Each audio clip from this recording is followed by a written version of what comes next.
This podcast was recorded on the land of the Gadigal people of the Eora Nation. Hello and welcome to The Real Story with Joe Hildebrand and Sarah Harris. Yes, it's a special summer edition, and so I've got my Summer of Love companion, Sarah Harris. That sounded weird, didn't it? It did. It sounded really weird. Summer lovin'. Yeah. Summer lovin'. We never really... That's going to be a headline. We never really got there, did we? Joe. I'm just saying, I was always in the friend zone, yuck. wasn't I? Think of sister, rearrange the letters, Sister, yeah. resist. Oh, that's good. Theo Von came up with that. Do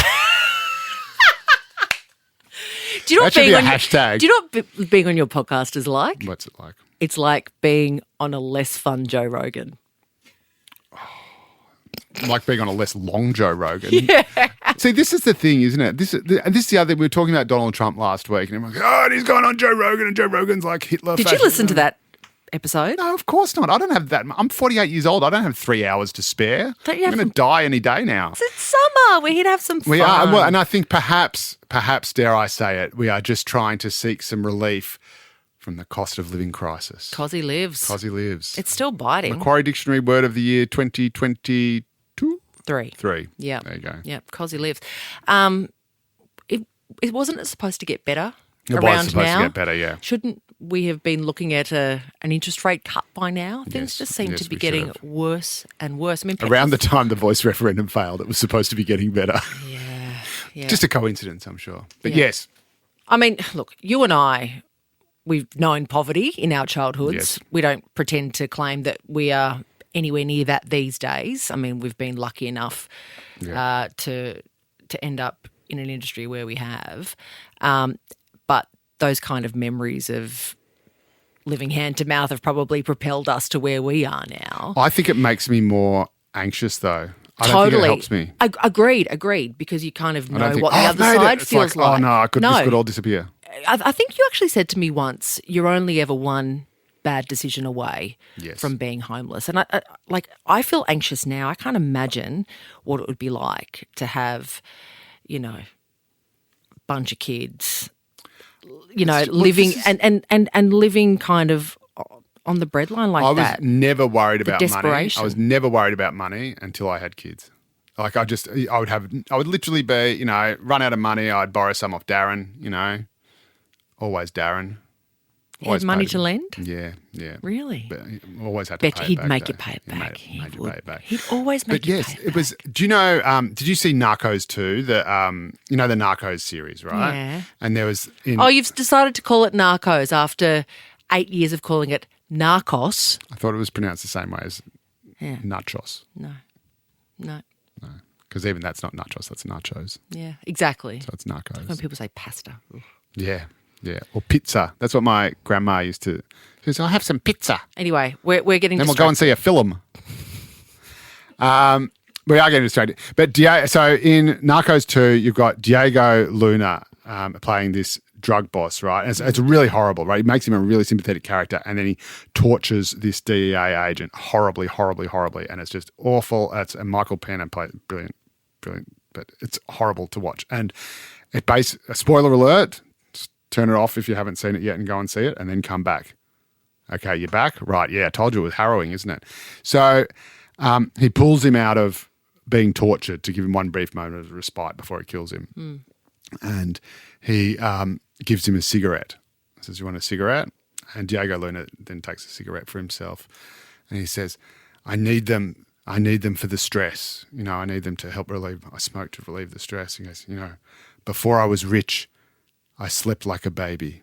And that's, Packet of ciggies costs $50 these days. well, in exactly right. Australia Well, as Diego well. Luna would not be smoking cigarettes right now. Yep. He'd be vaping. I mean, But- I don't know about you, but they're just getting slammed by the mortgage at the moment. Mortgage is massive. The bills are just going through the roof. Like they're just- I've changed even my health insurance to the bare basics. I'm a huge petrol watcher as well. Yes, I love it. Have you got the app? You got the Fuel Watch app? No. Get on that. No. But you do that dumb thing where you're happy to drive like through 8 different sets of tolls, 20 minutes away Worth to it for get the 8. savings. No, it's actually not. Well, no, I've turned on avoid tolls on my Google Maps. That's how I roll these days. Yeah. Very slowly and sporadically. Yeah. And but yeah, I do go the Fuel Watch app, and you can get like 30 cents a litre less. What's going to happen? I mean, I'm an ambassador for the Smith family. You would know from your work with Oh, so yeah. that people are. Well, this is the like, thing. It's actually When inflation desperate. goes down, it doesn't actually go down. No. So it just stops going up as fast as it was. And that's why the Reserve Bank, as much as I hate it and as much as it's killing me and it's killing a bunch more people even more, but if once you put up rates, you can take them back down again. Not just put them up not as quickly as you were putting them up, but you can actually cut them. And that is in your control. The RBA has the power to do that. No one has the power over inflation, which is why... But that is the only instrument it has. And it's an tame incredibly inflation, blunt instrument. right? That's right. And so it has to smash basically what is just 1/3 of the economy, has to smash all them to the point where they are so crushed that they can't spend. And let's not forget that spending is only part of the inflation problem. So it's not... I don't think it even is anymore. It was just after COVID. So all these COVID restrictions and the subsequent lifting of them and the payments people were receiving during COVID had a huge impact. That is why we're in this cost of living crisis at the moment, is because of those restrictions and because of those payments. And also because of the supply chain problems that closing borders left. So again, all those people who said that you or I or whoever else was crazy when we said, do you really want to be doing all this stuff? Have you thought about the impact of this? Yeah. And now all those little numpties who said, lock us down harder, Daddy. Yeah, that's right. They're the ones who are responsible for where we are now. But so part of it is people going out and spending heaps after COVID because, yay, we're free, let's go out and have dinner. But part of it is also all these just not having enough people, not having enough workers to fill skill shortages, nurses, doctors, aged care workers, builders, special types of builders to build houses, which is why we don't have enough houses. And that's part of the problem. And of course, like the products, like for a while, I think there was just like a shortage of wood. Yeah. Like, how do you run out of wood?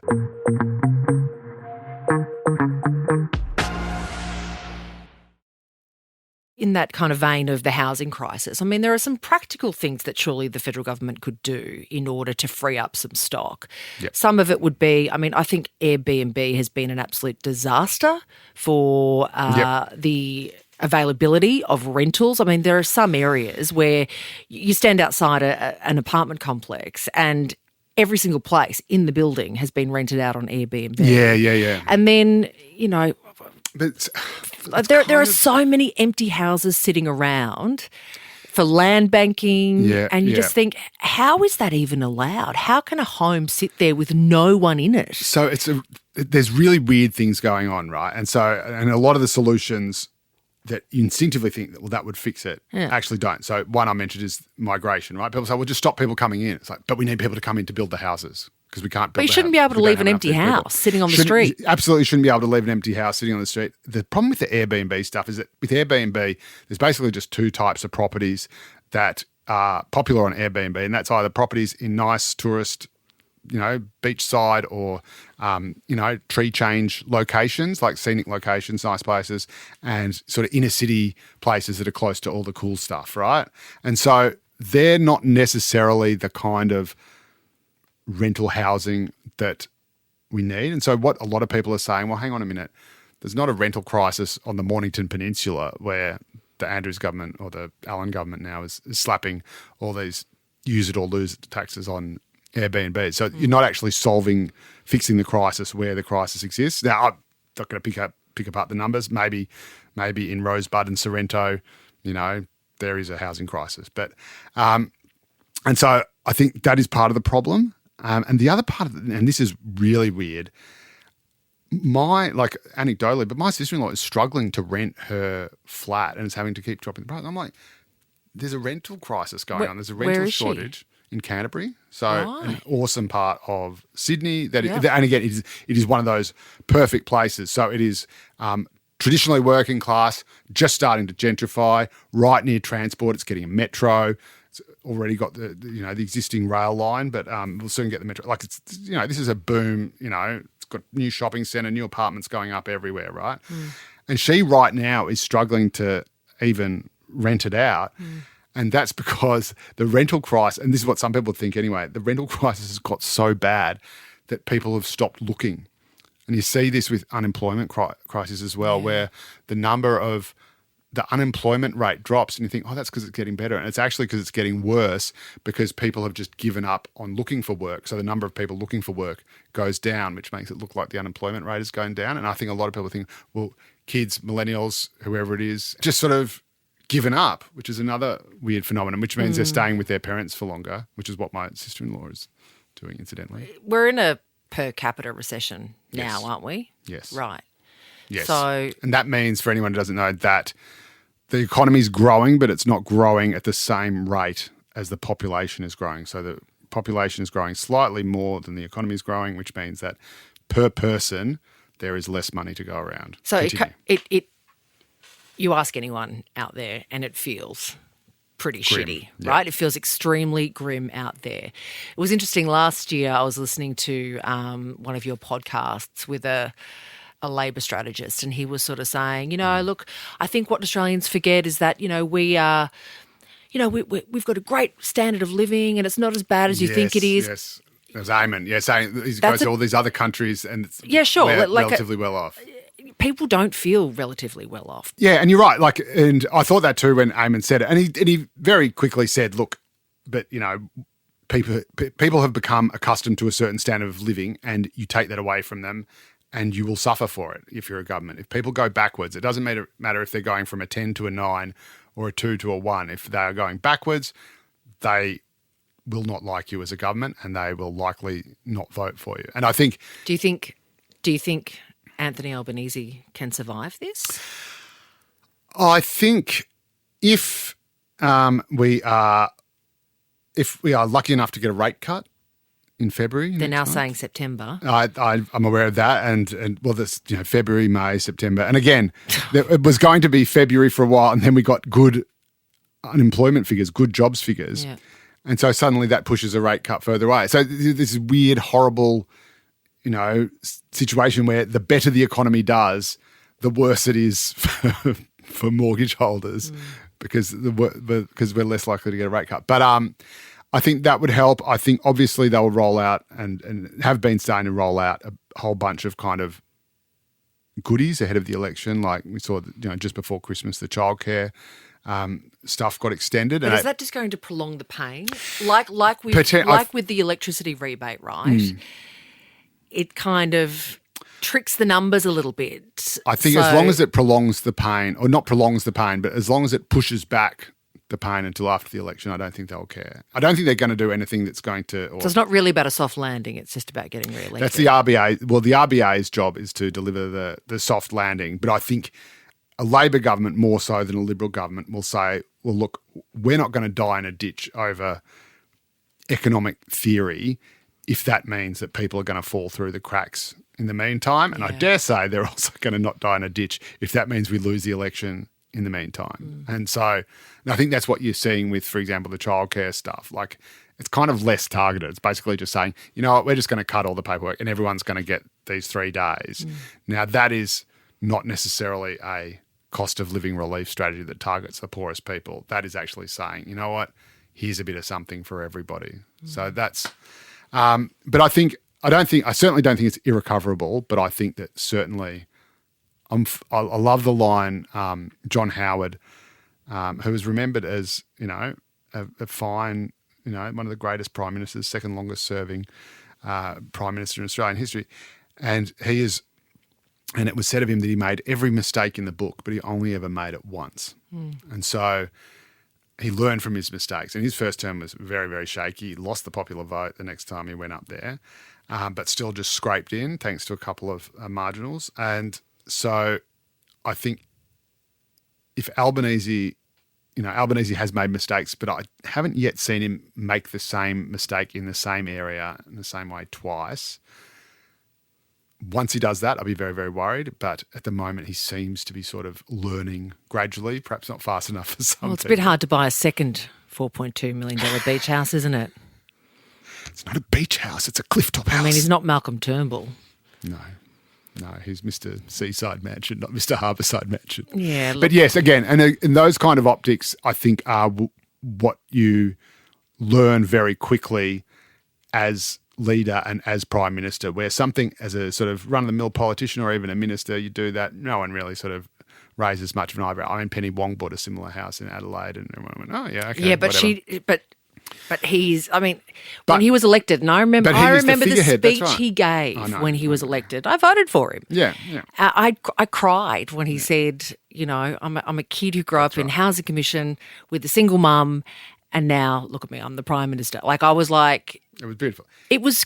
That's right. You And he can't still- he then still do thinks like that, that. and then when people are struggling, no, I'm sure, but I think for people it feels pretty galling and a bit like a slap in the face when he's then. I think that's right. And I think that, you know, I mean, his sort of thing is, well, I didn't do anything wrong. I've got to have somewhere to live. People buy houses all the time. Yeah. You know, yes, I want a good wicket. I came from a housing commission flat. Why shouldn't I be able to make? And he says, you know, this is about keeping working class people down and saying, oh, it's a crime when they get ahead. You know, Peter Dutton has a no. This is what he's. This is just no, but this is just his mindset. That's a bit of spin. This is just his mindset, and So you're again, really punching down on Albo if you criticise you're punching down if you criticise him buying in the middle of a housing crisis. I don't think you are, because having worked in the media all my life, Yeah. I understand that in politics and in life, perception is reality. What people see and what they think is true, whether you think it's true or not. And so it is a bad look, obviously, to buy a $4.5 million waterfront home in the middle of a housing crisis. Having said that, you know, he paid less than the buyers last bought it for, so it's a great Sydney victory. Does it have a tennis court? That'd be nice, wouldn't it? And that is all we have time for this week, having solved all of Australia's problems, having previously solved all of America's problems, and previously solved all of the world's problems. Sarah Harris, thank you so much for joining me these last few weeks. I've loved it, Joe Hildebrand. Do make a habit of it. Oh, I think we could, sure. you know, I'm available. you're available. I'm available. You got, you know, And the money's good. it's great. Well, Yeah. you know what? We could IOUs. double your appearance fee. Could you? for next time? Excellent, because that, you know, Cosy Lives is really Cosy starting Lives. to bite. I know. Thanks so much for joining us. If there's anything you'd like to say to us, go to The Real Story at novapodcast.com.au or hit me up on Instagram at Joe_Hildebrand and slide into my DMs. And you can leave us a review or a rating, as long as it's a good one. And you can read anything else I've got to say if you're craving for it. I can't imagine you would be. You probably pretty much had your fill by now. But if you're more of a visual guy or girl, then read my columns in the Daily Telegraph or other News Corp mastheads every Monday and Saturday, and I will see you next week.